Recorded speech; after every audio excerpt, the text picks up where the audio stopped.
Hello guys. आज की हमारी करंट की क्लास 1 अगस्त के कुछ इम्पोर्टेंट क्वेश्चन की क्लास है। तो चलिए अपन अपने आज के करंट के क्वेश्चनों की तरफ चलते हैं।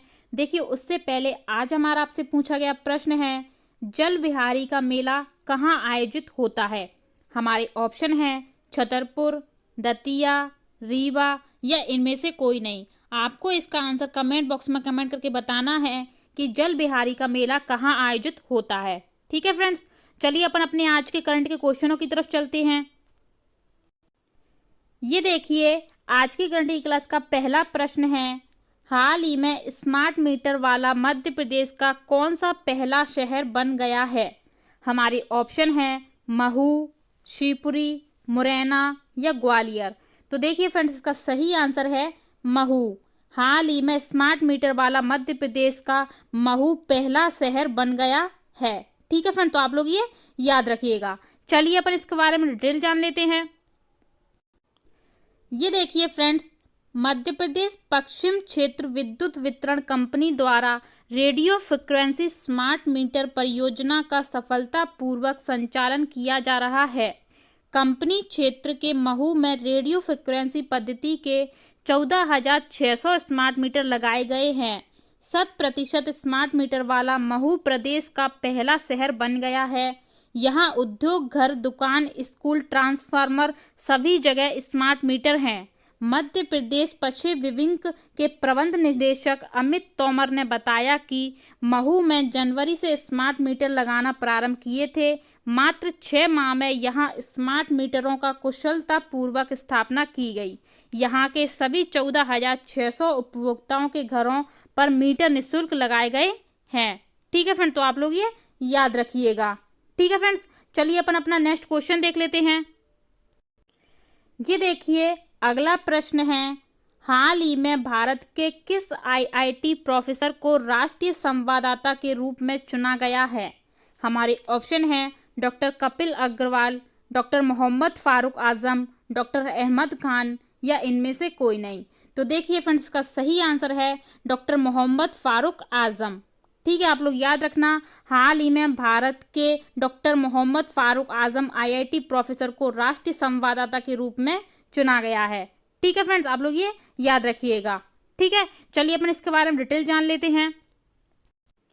ये देखिए, भारतीय प्रौद्योगिकी संस्थान आईआईटी इंदौर के प्रोफेसर डॉक्टर मोहम्मद फारूक आजम को शिक्षा मंत्रालय भारत और विश्व ग्लेशियर निगरानी सेवा WGMS स्विट्जरलैंड द्वारा राष्ट्रीय संवाददाता के रूप में चुना गया है। उन्हें भारत सरकार के विज्ञान और प्रौद्योगिकी विभाग द्वारा भारतीय ग्लेशियोलॉजिस्ट के परामर्श से नामित किया गया था। डॉक्टर आजम भारतीय प्रौद्योगिकी संस्थान इंदौर के सिविल इंजीनियर विभाग के सहायक प्रोफेसर हैं। वे पिछले 12 वर्षों से हिमालय के हिमनदों और जल विज्ञान पर काम कर रहे थे। ठीक है फ्रेंड, तो आप लोग ये भी याद रखना। जिस किसी को भी daily current Madhya Pradesh daily current affair की करंट PDF चाहिए, वो टेलीग्राम चैनल धाकड़.com मॉक क्लासेस को ज्वाइन कर ले, उसको PDF मिल जाया करेगी। और डेली करंट की क्लास लेने के लिए धाकड़.com मॉक क्लासेस के यूट्यूब चैनल को सब्सक्राइब कर दीजिए और बेल आइकन दबा दीजिए। ठीक है फ्रेंड्स, चलिए नेक्स्ट क्वेश्चन देखते हैं अपन। ये देखिए, अगला प्रश्न है, हाल ही में भोपाल में 26वें ऑफिसर कमांडिंग के रूप में सुदर्शन चक्र कोर की कमान किसके द्वारा संभाली गई है। हमारे ऑप्शन हैं अनिल चौरसिया, संजय जोशी, धीरज सेठ या इनमें से कोई नहीं। तो देखिए फ्रेंड्स, इसका सही आंसर है लेफ्टिनेंट जनरल धीरज सेठ। ठीक है, आप लोग याद रखना, हाल ही में भोपाल में 26वें ऑफिसर कमांडिंग के रूप में सुदर्शन चक्र कोर की कमान धीरज सेठ के द्वारा संभाली गई है। ठीक है फ्रेंड, तो आप लोग याद रखना, लेफ्टिनेंट जनरल धीरज सेठ के द्वारा इसकी कमान संभाली गई है। चलिए इसके बारे में अपन डिटेल जान लेते हैं। ये देखिए, लेफ्टिनेंट जनरल धीरज सेठ ने शनिवार को 26वें जनरल ऑफिसर कमांडिंग के रूप में सुदर्शन चक्र कोर की बागडोर संभाल ली है। वे दूसरी पीढ़ी के सेना अधिकारी हैं।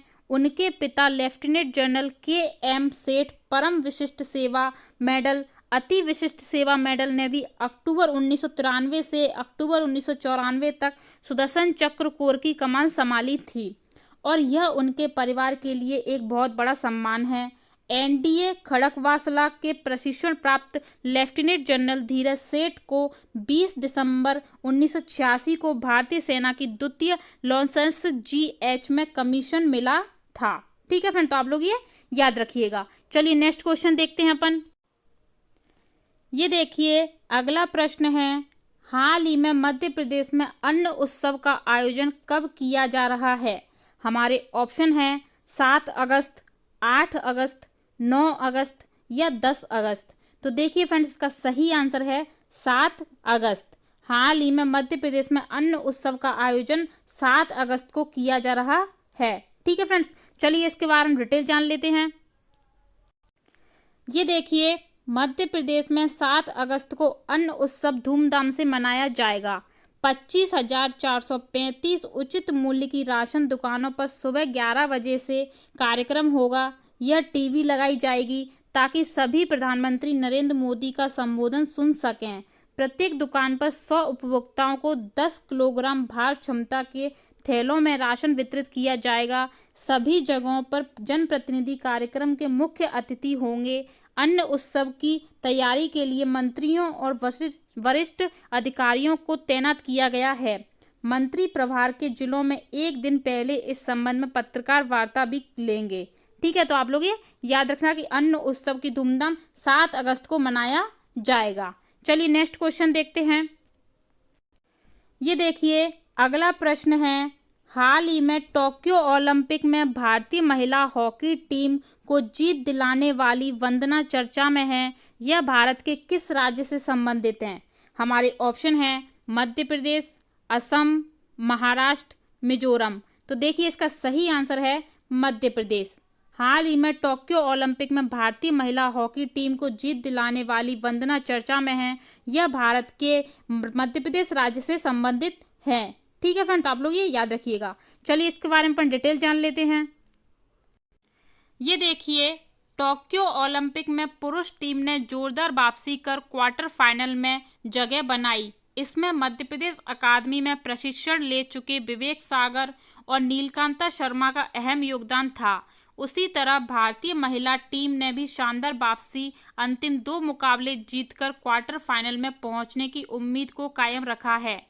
अंतिम मुकाबले में शनिवार को भारत ने दक्षिण अफ्रीका को 4-3 से पराजित किया है। इसमें खास बात इनमें से 3 गोल मध्य प्रदेश के लिए खेल चुकी और मध्य प्रदेश में प्रशिक्षण प्राप्त कर चुकी वंदना कटारिया की स्ट्रिक से निकले हैं। ठीक है फ्रेंड, तो आप लोग ये याद रखिएगा। चलिए नेक्स्ट क्वेश्चन देखते हैं। ये देखिए 31 जुलाई की करंट की क्लास में हमारा आपसे पूछा गया प्रश्न था, रानी अवंतीबाई की समाधि कहाँ स्थित है? हमारे ऑप्शन है ग्वालियर, मंडला, खरगोन या इनमें से कोई नहीं। तो देखिए इसका सही आंसर है मंडला। रानी अवंतीबाई की समाधि मंडला जिले में स्थित है। ठीक है फ्रेंड, आप लोग याद रखना, रानी अवंतीबाई की समाधि मंडला जिले में स्थित है। ठीक है, ग्वालियर की बात करें तो ग्वालियर में तानसेन का मकबरा स्थित है। तानसेन का मकबरा हमारे ग्वालियर जिले में स्थित है। ठीक है फ्रेंड, आप लोग याद रखना, एग्जाम में ये पूछ लिया जाता है कि तानसेन का मकबरा कहाँ स्थित है, तो ये ग्वालियर में स्थित है। इन्हीं के आध्यात्मिक गुरु मोहम्मद गौस का मकबरा भी ग्वालियर में स्थित है। ग्वालियर में ही मोहम्मद गौस का मकबरा स्थित है। गौस का मकबरा ग्वालियर में स्थित है। ठीक है, ये तानसेन के गुरु थे, इन्हीं तानसेन के ये गुरु थे, तो ये ग्वालियर में स्थित है। खरगोन की बात करें तो खरगोन में पेशवा बाजीराव की समाधि है। खरगोन में पेशवा बाजीराव की समाधि खरगोन जिले में स्थित है समाधि। ठीक है फ्रेंड्स, तो आप लोग ये याद रखना कि पेशवा बाजीराव की समाधि खरगोन जिले में स्थित है। तानसेन का मकबरा हमारे ग्वालियर में है और तानसेन के आध्यात्मिक गुरु मोहम्मद गौस का मकबरा भी हमारे ग्वालियर जिले में स्थित है। और रानी अवंतीबाई की समाधि मंडला जिले में स्थित है। ठीक है फ्रेंड्स, चलिए मंडला जिले के बारे में कुछ फैक्ट जान लेते हैं। ये देखिए फ्रेंड्स, मंडला जिले की बात करें तो कान्हा किसली नेशनल पार्क हमारा मंडला में ही स्थित है। कान्हा किसली राष्ट्रीय उद्यान हमारा मंडला जिले में स्थित है। ठीक है, आप लोग याद रखना, ये मोस्ट इंपोर्टेंट है, एग्जाम में बहुत पूछा जाता है, तो आप लोग याद रखना। और मंडला में ही मोती महल मोती महल और बघेलिन महल स्थित है। बघेलिन महल स्थित है और बैगा चक्र क्षेत्र यहीं पर है, मंडला में। बैगा चक्र क्षेत्र मंडला में ही स्थित है। ठीक है फ्रेंड्स। और रानी अवंतीबाई की सहायिका गिरधारी बाई की समाधि भी मंडला में ही स्थित है। ये भी आप लोग याद रखना, गिरधारी बाई की समाधि मंडला जिले में ही स्थित है। ठीक है, आप लोग याद रखना, गिरधारी बाई की समाधि। ये रानी अवंतीबाई की सहायिका थी रानी अवंतीबाई की। तो आप लोग याद रखना, रानी अवंतीबाई और गिरधारी बाई की दोनों की समाधि हमारे मंडला जिले में स्थित है। ठीक है फ्रेंड, तो आप लोग ये इंपोर्टेंट फैक्ट है, आप लोग इनको याद रखिएगा। तो चलिए अपन 31 जुलाई के करंट क्वेश्चनों का रिवीजन कर लेते हैं। चलिए फ्रेंड्स, ये देखिए फ्रेंड्स, 31 जुलाई के करंट के क्वेश्चनों का रिवीजन कर लेते हैं। तो ये देखिए, पहला क्वेश्चन है, हाल ही में एशिया बुक ऑफ रिकॉर्ड में सुरभि मुले का नाम दर्ज किया गया है, यह किस जिले की है? तो देखिए, इसका सही आंसर है जबलपुर। ठीक है, आप लोग याद रखना, हाल ही में एशिया बुक ऑफ रिकॉर्ड में सुरभि मुले का नाम दर्ज किया गया है, यह जबलपुर जिले की है। ठीक है फ्रेंड्स, डेली ऐसे ही एमपी डेली करंट अफेयर की क्लास धाकड़ कॉम्बो क्लासेस के यूट्यूब चैनल पर देखते रहिए और इसकी पीडीएफ लेने के लिए धाकड़ कॉम्बो क्लासेस के टेलीग्राम चैनल को ज्वाइन कर लीजिए, आपको इसकी पीडीएफ मिल जाया करेगी। और डेली घंटी क्लास लेने के लिए फ्रेंड्स, वीडियो को ज़्यादा से ज़्यादा शेयर कर दीजिए, चैनल को सब्सक्राइब कर दीजिए और बेल आइकन दबा दीजिए। चलिए नेक्स्ट क्वेश्चन देखते हैं। ये देखिए, अगला प्रश्न है, हाल ही में नगरपालिका द्वारा झोला बैंक का शुभारंभ किस शहर में किया गया है? तो देखिए, इसका सही आंसर है नागदा। आप लोग याद रखना, नगरपालिका द्वारा झोला बैंक का शुभारंभ नागदा शहर में किया गया है और नागदा शहर हमारा उज्जैन जिले में है। ठीक है फ्रेंड्स, आप लोग याद रखिएगा। चलिए नेक्स्ट क्वेश्चन देखते हैं। ये देखिए, अगला प्रश्न है, हाल ही में किस अभ्यारण्य में 1 हेक्टेयर में हैबिटेट बनेगा? तो देखिए, इसका सही आंसर है सोनचरैया अभ्यारण्य। ठीक है फ्रेंड्स, आप लोग याद रखना, हाल ही में सोनचरैया अभ्यारण्य में 1 हेक्टेयर में हैबिटेट बनेगा। सोनचरैया अभ्यारण्य हमारा करेरा में स्थित है। करेरा हमारा शिवपुरी में आता है, शिवपुरी जिले में। ठीक है फ्रेंड, तो आप लोग ये याद रखिएगा। रातापानी अभ्यारण्य हमारा रायसेन जिले में है, रायसेन जिले में। नौरादेही अभ्यारण्य हमारा सागर जिले में है, सागर जिले में है। ये मध्य प्रदेश का सबसे बड़ा अभ्यारण्य है, सबसे बड़ा अभ्यारण्य है। ठीक है, नौरादेही जो कि सागर जिले में है। राला मंडल अभ्यारण्य हमारा इंदौर जिले में है, इंदौर जिले में है और ये मध्य प्रदेश का सबसे छोटा अभ्यारण्य है। ठीक है फ्रेंड्स, आप लोग याद रखना, ये एग्जाम में पूछ लिया जा सकता है, आप लोग इनको याद रखिएगा कि राला मंडल अभ्यारण्य हमारा इंदौर जिले में है, सबसे छोटा है। नौरादेही अभ्यारण्य हमारा सागर जिले में है, सबसे बड़ा अभ्यारण्य है। रातापानी अभ्यारण्य हमारा रायसेन जिले में है और सोनचरैया अभ्यारण्य हमारा करेरा शिवपुरी में है। ठीक है, चलिए नेक्स्ट क्वेश्चन देखते हैं। ये देखिए, अगला प्रश्न है, हाल ही में न्यायालयीन प्रकरण निपटाने में प्रदेश का कौन सा जिला दूसरे स्थान पर पहुंचा? तो देखिए, इसका सही आंसर है डिंडोरी। ठीक है, आप लोग याद रखना, हाल ही में न्यायालयीन प्रकरण निपटाने में प्रदेश का डिंडोरी जिला दूसरे स्थान पर पहुंचा है। ठीक है फ्रेंड्स, आप लोग ये याद रखिएगा। डेली ऐसे करंट क्लास देखने के लिए धाकड़ कॉम्बो क्लासेस के यूट्यूब चैनल को सब्सक्राइब कर दीजिए और बेल आइकन दबा दीजिए। वीडियो आपको कैसी लगती है कमेंट बॉक्स में कमेंट करके जरूर बताएं। वीडियो को ज़्यादा से ज़्यादा शेयर कर दीजिए, वीडियो को लाइक कर दीजिए। डेली हम आपसे एक प्रश्न पूछते हैं, उसका भी आप लोग आंसर कमेंट बॉक्स में कमेंट करके जरूर दें। ठीक है, जिस किसी को भी इसकी पीडीएफ चाहिए वो टेलीग्राम के चैनल धाकड़ कॉम्बो क्लासेस को ज्वाइन कर ले, उसको इसकी पीडीएफ मिल जाया करेगी। तो फ्रेंड्स, चैनल को सब्सक्राइब कर दीजिए, बेल आइकन दबा दीजिए और वीडियो को ज़्यादा से ज़्यादा शेयर कर दीजिए। कल फिर मिलते हैं नेक्स्ट वीडियो के साथ। आज के लिए थैंक यू एंड धन्यवाद।